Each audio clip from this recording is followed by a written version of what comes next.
I recently watched a debate by a creationist and a scientist. The scientist was Bill Nye, the creationist was also a scientist, and I believe his name was Ken Ham. And basically, um, they debated about creationism being right or whether evolution was right as well. And they brought up some interesting points, but I really felt like the creationist was really just pulling out a lot of stuff about, yes, we have all these scientists who are also creationists. Look at that. Ha ha ha. Creationists are not just stupid people, they are actual scientists. Anyhow, this whole debate inspired me to do a quick little video on my quick opinion on the topic of whether or not there's a purpose to debating creation or evolution. And my quick answer is no, there isn't, because um, there's no way you can prove it, and that's the whole nature of the argument for either side, creationism or um, evolution. And there's this battle, science versus religion, and by its very nature, it can never be empirically proven 100% unless the entity chooses to appear before us. And even then, humans as a species have become this sort of scientific creature, and they would probably experiment this entity to death. Probably not to death, but they would do all these experiments and they'd always be doubting. So the point is, it's a constant struggle that will never be,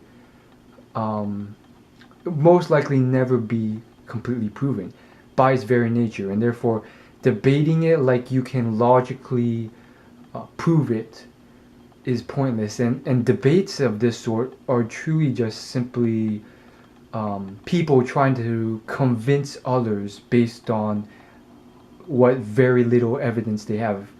And it's simply, at the end of the day, just, oh, believe in my stuff because of this, and it's you there's no way you can prove it. So I believe the whole purpose of it is pointless. It's just endless arguing, and very rarely do people shift their opinions.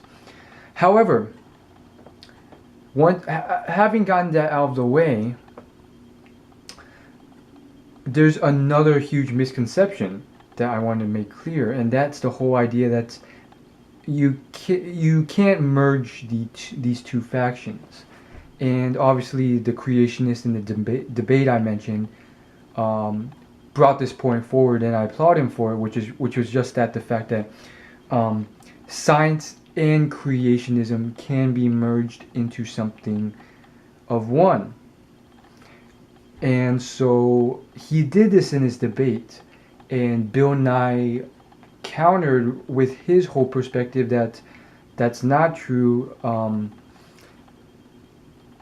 You can't think like this. There was no creation. Simply put, evolution was brought about, and we were evolved pretty much from organic materials and elements like amino acids in the early atmosphere, which over billions of years evolved into our form. So that's the general faction of the current debate, which is pretty much the scientific debate. We evolved from a primordial soup over billions of years into microorganisms that evolved into eventually mammals that evolved into us over billions of years. And obviously it's like this tree where it just spreads out. And then there's the creationism route, the religious route, where they believe that some entity, some God came down and created these animals, and there were few of them at the start, and these animals bred, and then there's the whole flood, and the whole reasoning behind how few animals were required in the flood was because it was still early on and they didn't need that many animals because there weren't that many. And nowadays, though, we have hundreds of thousands of different species, so that whole arc thing doesn't really make sense anymore. The capturing and pairing of them, like some species require multiple, like a whole population to survive, not just one mate. So their argument regarding that is simply that you can't, like, that nowadays, after many years of breeding and variation, the differences in species has grown tremendously. But back in the day, there's only a few species. So long story short, there's these two perspectives that most people are debating. With the first one, we came from primordial soup. The second one, we came from these animals that were created by a entity. Here's my perspective though. Why can't you merge these two, and why can't they both be right? Or why can't my true perspective, to be honest, is that the primordial soup one, what a lot of scientists fail to realize, Bill Nye included, is that why can't that be true as well? But why couldn't the entity have created the primordial soup to begin with? And if you want to get deeper into science and what people are thinking and inferring from their knowledge, is this Big Bang effect. Well, why can't the Big Bang have been a religious or a heavenly occurrence as well, rather than in my opinion, the obnoxious belief that these animals were spontaneously created? Couldn't the initial Big Bang that created our universe, our galaxies, our planets, and the planet that we're on, which later on created the primordial soup, which evolved into us, couldn't that initial spark have been started by some sort of entity? We don't know. And so we are back at the start, and there's no evidence, or like there's no way we can prove it. We're so far from even figuring out what is the Big Bang. We don't know what was before the universe, if there was a before the universe, if we're all just some tiny speck on some laboratory of some god somewhere, and the god one day in his enormous laboratory picks up one microscope and says, okay, I'm going to start another universe sample, and he just flicks on the switch, adds the ingredients, and boom, the universe starts. And he's just examining how the universe progresses under his microscope. We don't know. And so I feel like the whole debate is sort of pointless, in the fact that you can debate till the end of time, but we are so far from ever learning or figuring it out that it's pointless in many factions. And a lot of the evidence that's thrown out there is just retarded on both sides. It's just not going to prove anything, assuredly, at all. And I think we are truly thinking in a very microscopic, ignorant, and stupid sense when we debate this or even think about this, because as on a macroscopic sense, it's just frivolous. It's truly frivolous and irrelevant on both factions, the science faction or the religious faction. Like, you can argue to the ends of earth, like they did in this debate. You can find it on YouTube. It was literally like a 3-hour long debate where they're throwing out stuff And like one of the big points poured out was that we are both using the same evidence, the creationists and the scientists. We're both pulling from the same jar of scientific evidence to support our theories. And I just think it's, in my opinion, it's like kind of pointless because um, Bill Nye was pretty much arguing that yes, we came from this primordial soup, we evolved from this form, and we were not created, spontaneously. Animals were not spontaneously created. Humans weren't spontaneously created, and then they evolved into us over time. The point, either way, they're both affirming the fact that natural selection does happen, that we do evolve and get and vary, and even if you reject natural selection and evolution, and and you go with the creationist, it's like, it's, at the end of the day, it's like literally you're arguing the only true disparity is, did we come from a spontaneous generation, or did we come from primordial soup of organic materials like amino acids and electricity over billions of years of natural selection? Either way, it's frivolous. Who really cares? I personally believe more so in the primordial soup thing, but who's to say that that's not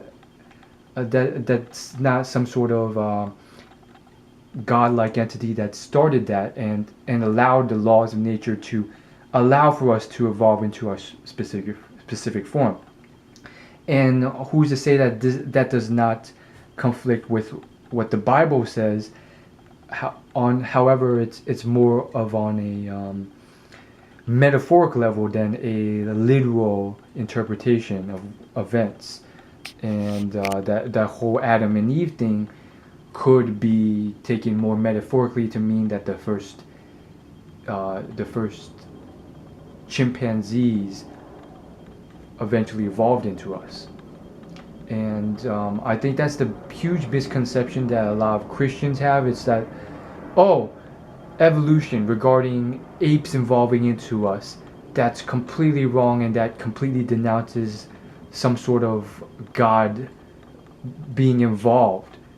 Not at all. A God could have known very well that these chimps would evolve into us, and therefore the God, having predicted everything that would occur, allowed it to occur in that way. Isn't that roughly the same end result as a God spontaneously creating a human male and female? Both results end with the God predicting and knowing what would occur with the human and all the actions that the human species would take in the future. Regardless, though, it's like it's one of those things that can't be proven or 100% confirmed either way. So it is kind of pointless, but I do think the scientific evidence does support some sort of natural selective process. However, on a macroscopic scale, it's all just like looking at the human species as a whole. We are just so stupid, and it's not completely our fault. We don't know enough about the world. We weren't told out of the room what's going on. And not so long ago, a few hundred years ago, we were still thinking the world was flat. We had no idea what was out there. And now we have our heads high and mighty thinking that we've got everything solved and we're so smart now, but nothing's truly changed. A few hundred years ago, we thought the world was flat. There's mysteries out there. There's probably heavens out if we sailed on far enough into the water. And nowadays it's the same thing, but it's with space instead of water. We've learned that the world is a sphere, but there's still so much mystery and unknown out there in space. What's outside of our galaxy? What's outside of our universe? And what we've only truly realized is that the vast size of the mysteries of the space around us are just so tremendous that we'll probably never figure it out for many hundreds of thousands of years to come. And I've talked about this in my other video on aliens, but think about it this way. The closest star to us would take 4 light years to get to. A light year means the distance light can travel in a full year. Light is the fastest thing that we know to exist. And so what that's saying is that it would literally take over 100,000 years to travel to that star, just using the best speed technology we have outside of light. So that's a rough approximation of how large our universe is. And so there's hundreds of thousands of stars in our galaxy alone. It would take so long just to get to the nearest star, and there are hundreds of thousands of galaxies, and each of those galaxies house hundreds of thousands of stars. So just think about how small we are, that little speck. There's still so much mystery out there, and who knows? It could be a potential entity who has painted this vast painting, and we are just little specks, little animals who have gotten some intelligence, but really are just playing in the palms in the hand of something on a completely different level than us. And that's all I really want to say. As always, like, favorite, comment, and subscribe. I'll see you in my next video.